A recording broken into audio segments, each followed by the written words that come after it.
Hello అండి అందరికీ welcome back to one more daily vlog. So ఈరోజు ఈ వీడియోలో వచ్చేసి సండే రొటీన్ వ్లాగ్ అయితే మీతో షేర్ చేస్తున్నానండి. మన వ్లాగ్స్ కనుక మీకు కనుక నచ్చినట్లయితే వీడియో ఎండ్ వరకు చూసి ఒక చిన్న లైక్ అయితే ఇవ్వండి. మీరు ఇచ్చే ఆ చిన్న లైక్ వల్ల నేను ఈ వీడియో అనేది ఇంకొంతమందికి మీలాంటి ఇంకొంతమందికి అయితే రీచ్ అయితే అవుతుందండి. సో దట్ అప్పుడు నాకు చాలా బాగా అయితే హెల్ప్ఫుల్ అయితే అవుతుంది. నేను ఇంత కష్టపడి వీడియో తీసినందుకు నాకు కొంచెం అన్న అయితే యూస్ఫుల్ అయితే అవుతుందండి. సో వీడియో కనుక నచ్చినట్లయితే వీడియో ఎండ్ వరకు చూసి ఒక చిన్న లైక్ అయితే ఇవ్వండి. ఇంకా వీడియోలోకి వచ్చేసినట్లయితే సో ఇది వచ్చేసి సండే ఆఫ్టర్నూన్ అండి. మార్నింగ్ బ్రేక్ఫాస్ట్లోకి వచ్చేసి పెసరట్టు అయితే వేసేసాను. పెసరట్టు తినేసిన తర్వాత బ్రేక్ఫాస్ట్ తినేసిన తర్వాత మొత్తం ఆ గిన్నెలు అవన్నీ బాల్కనీలో వేసేసి టబ్లో పెట్టేసి ఇంకా ఈ కిచెన్ కౌంటర్ టాప్ అంతా ఒకసారి అయితే క్లీన్ చేస్తున్నాను. అంటే ఆయిల్ ఇదంతా స్టవ్ మీద అంతా మెస్సీగా అయితే అయిపోయింది, చింది పడిపోయి అదంతా ఒక్కసారి అయితే వైప్ పెట్టి క్లీన్ చేస్తున్నాను. అలా క్లీన్ చేయకుండా మళ్ళీ ఆఫ్టర్నూన్ లంచ్ ప్రిపేర్ చేస్తే ఇంకా చాలా మెస్సీ అయిపోతుంది. అందుకని చెప్పి ఒక్కసారి ఇలా ఉన్నప్పుడు ఒకసారి వైప్ చేసేసి మళ్ళీ ఆఫ్టర్నూన్ లంచ్ ప్రిపేర్ చేసుకున్నట్లయితే చాలా నీట్గా అయితే ఉంటుంది. మళ్ళీ తర్వాత ఎక్కువ అంత శ్రమ పడాల్సిన అవసరం అయితే ఉండదు. అందుకని చెప్పేసి ఒక్కసారి కిచెన్ని క్లీన్ చేసేసుకొని ఇంక ఇప్పుడు వంట అయితే స్టార్ట్ చేయాలండి.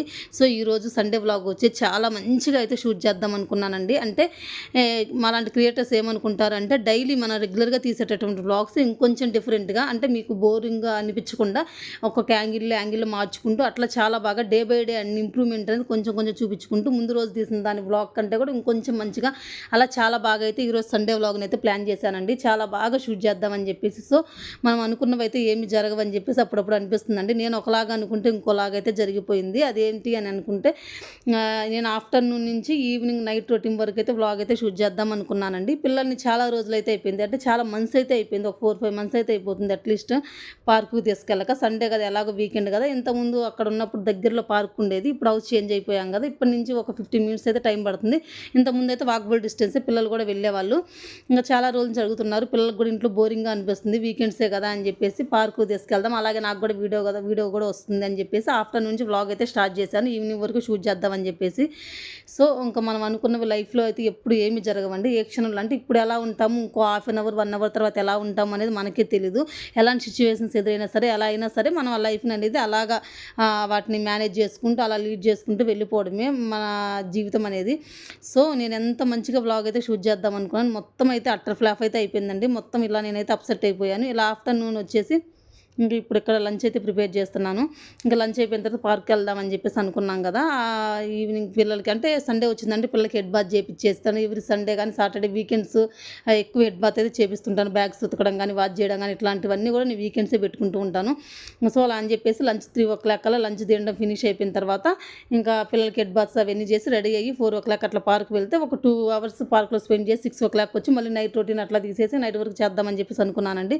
సో ఇక్కడ నాకు ఏమైందంటే పీరియడ్స్ అంటే స్టార్ట్ అయిపోయి నాకు పీరియడ్ టైం అండి. అందుకని చెప్పేసి నాకు ఆల్మోస్ట్ ఒక 7-8 ఇయర్స్ అయితే అయిపోతుంది స్టమక్ పెయిన్ అనేది రాక. అంతకుముందు బిఫోర్ మ్యారేజ్ అయితే బాగా హెవీగా వచ్చేదండి. ఈ ప్రాబ్లం చాలా మంది అయితే ఫేస్ చేసే ఉంటారు. మీరు ఎంతమందికి ఈ ప్రాబ్లం ఫేస్ చేశారనేది ఈ వీడియో చూస్తున్న వాళ్ళు తప్పకుండా కామెంట్ అయితే చేయండి. బిఫోర్ మ్యారేజ్ అయితే నేను చాలా సఫర్ అయ్యేదాన్ని అండి. అలా పీరియడ్స్ వచ్చిన టైంలో స్టమక్ పెయిన్ వచ్చేది అంత విపరీతంగా.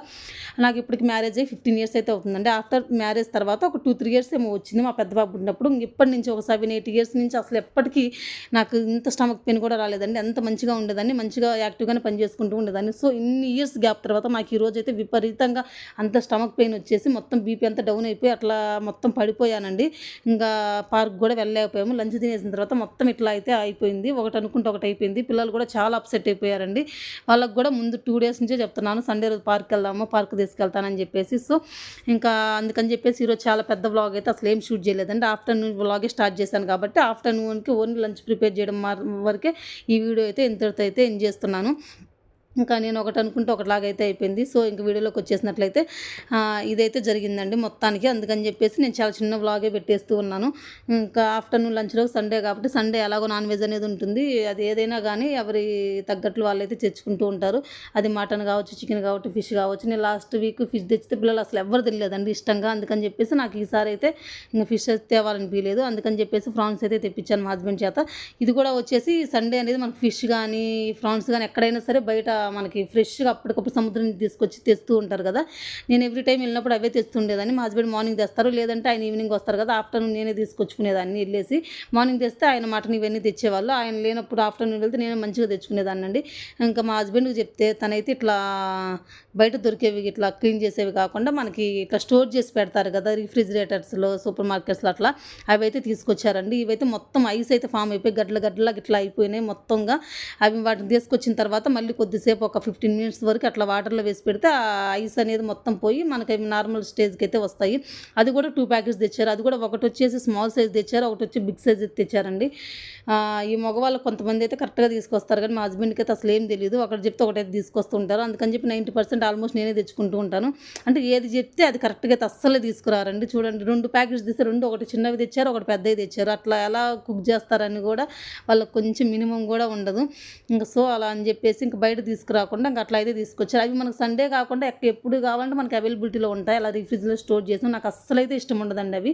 అప్పటికప్పుడు బయట మనకి సండేసే ఓన్లీ ఫిష్ కానీ ఫ్రాన్స్ కానీ ఇవి పెడుతూ ఉంటారు. అట్లాంటివి మాత్రమే నాకు చాలా అంటే చాలా ఇష్టం. అవే మనకు ఫ్రెష్గా ఉంటాయి. ఎందుకంటే వాళ్ళు ముందు రోజు వెళ్ళేసి సముద్రం నుంచి పట్టుకొని తీసుకొస్తారు కదా, చాలా ఫ్రెష్గా అయితే ఉంటాయి. నేను అవి తీసుకురమ్మని చెప్తే మా హస్బెండ్ ఇవైతే తీసుకొచ్చేసారు. సో ఇంకెలాగో తెచ్చారు కదా అని చెప్పేసి ఇంకేం చేయలేం అని చెప్పి అవే కుక్ చేశాను. వాటంత టేస్ట్ కూడా అయితే ఏం లేవు. ఇవి నార్మల్గా ఇంకా అలా రిఫ్రిజ్లో స్టోర్ చేస్తే కొంచెం హైబ్రిడ్ లాగా ఇట్లా ఉంటాయి. అట్లా నార్మల్ టేస్ట్ అయితే ఉండదు కదా.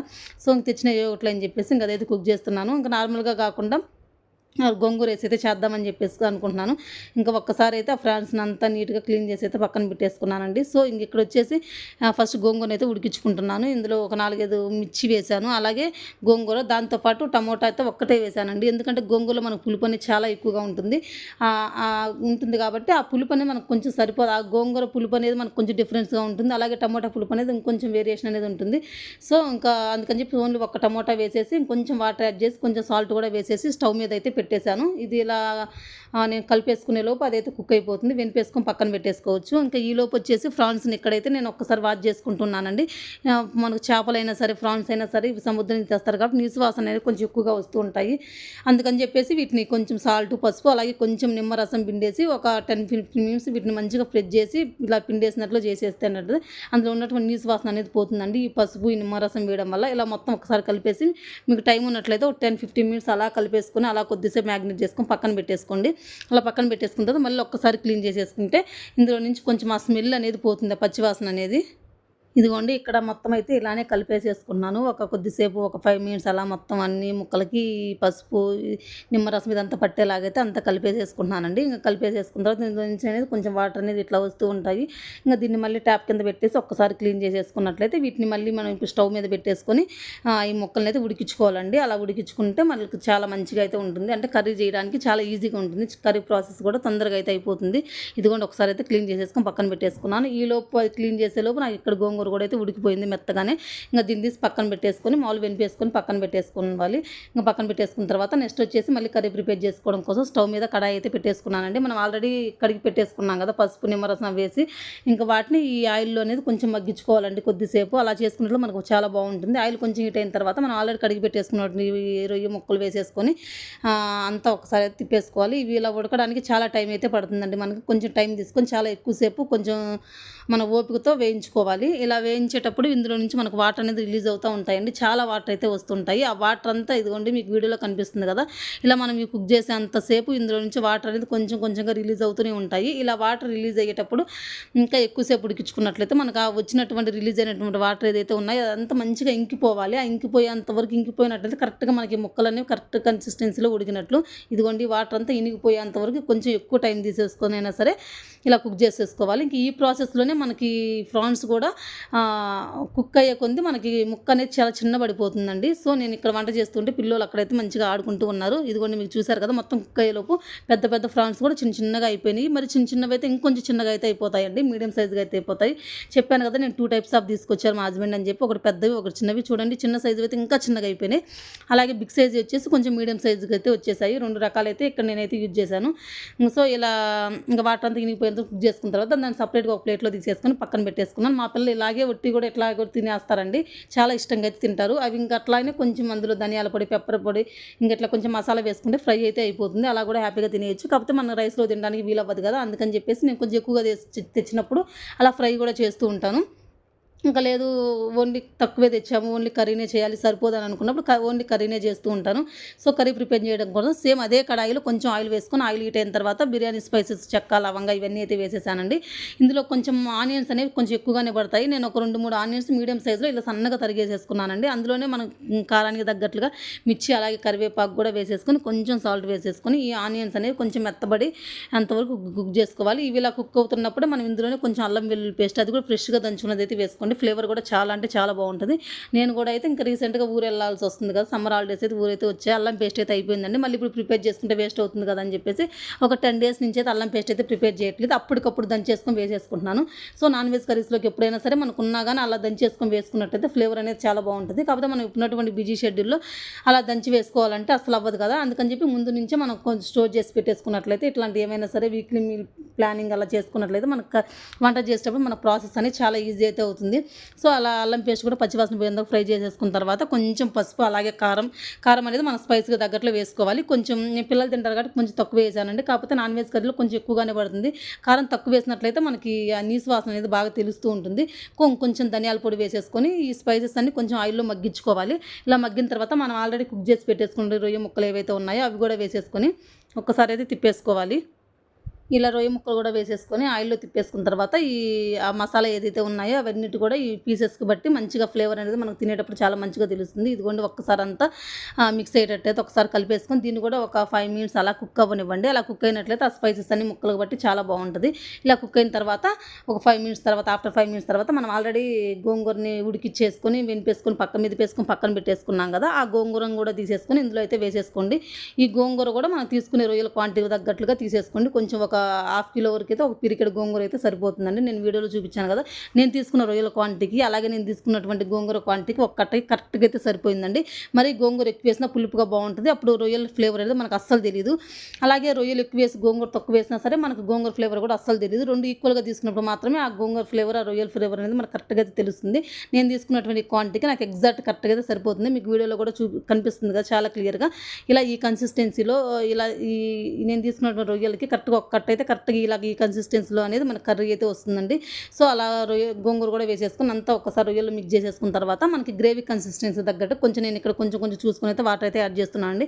మరి పలుచగా ఉన్న బాగుంటుందో అలా అని చెప్పేసి మనకి గోంగూర వేసాం కదా, అది కుక్ అవ్వాలి కదా, అది కుక్ అవ్వాలంటే ఇంకొంచెం వాటర్ యాడ్ చేయాలి, లేదంటే అడుగంటిపోతుంది. ఇలా వాటర్ యాడ్ చేసిన తర్వాత అది కూడా కుక్ అయిన తర్వాత ఫైనల్ కొంచెం కొత్తిమీర గార్నిష్ చేసేసుకుని ఇంకొక 2 minutes కానీ కుక్ చేసుకున్నట్టు మనకి ఎంతో టేస్టీగా ఉండే రొయ్యల గోంగూర తయారైపోతుంది. వేడి అన్నంలో వేసుకుని తింటే చాలా బాగుంటుందండి.